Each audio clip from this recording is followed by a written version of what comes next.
You'll be concerned as soon as season 7 starts as well. It's cause for concern, certainly. It's surprising I'm here today. But you know what it really is? What it really is that you realize when you're watching him enter any set of circumstances is he's fine.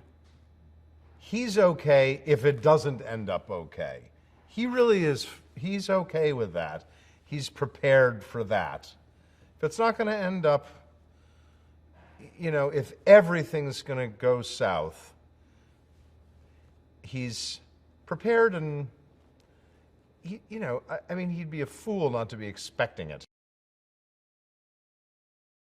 One's expectations or preconceptions about what could transpire are dire.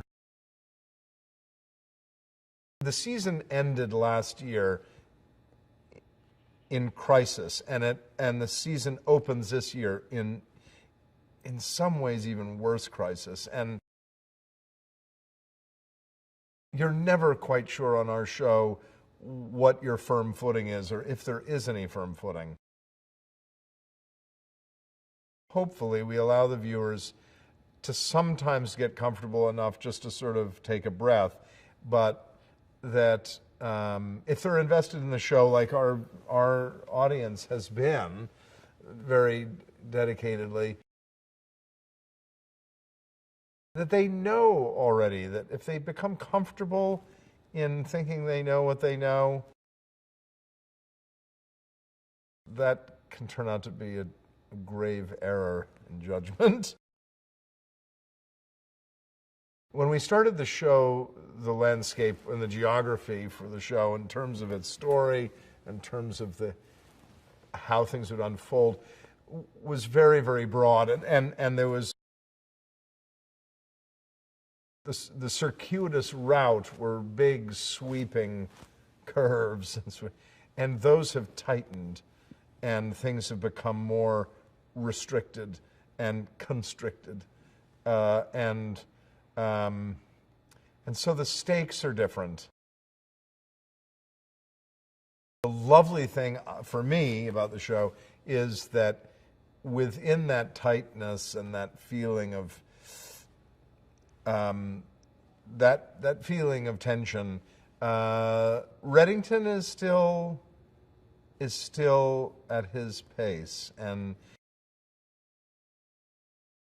he still has a looseness about him, I think, because of how he's been living for so long and what his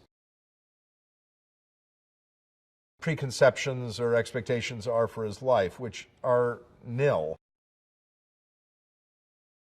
I love the dichotomy of tone that I saw immediately. As soon as I read the pilot, I knew that that the tone of the show was very fluid, and therefore it wasn't just going to be a straight-ahead procedural or drama, or it wasn't going to be just, you know, comedy, or, you know, it really was a mix of all those things, and that we were going to be able to play with all that. And the geography was huge, and that we could take story in any direction we wanted to go in.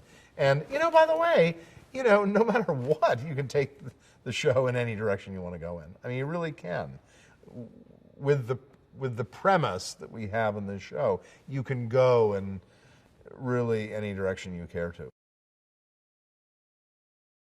So when I read the pilot for the very first time, I realized we can shift gears so quickly on the show, and so it sustains your interest and curiosity. It's the reason why the show, you know, I think has sustained, is that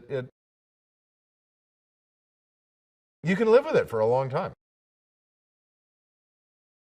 I think he feels that specter in a way that is different than how he's felt it before.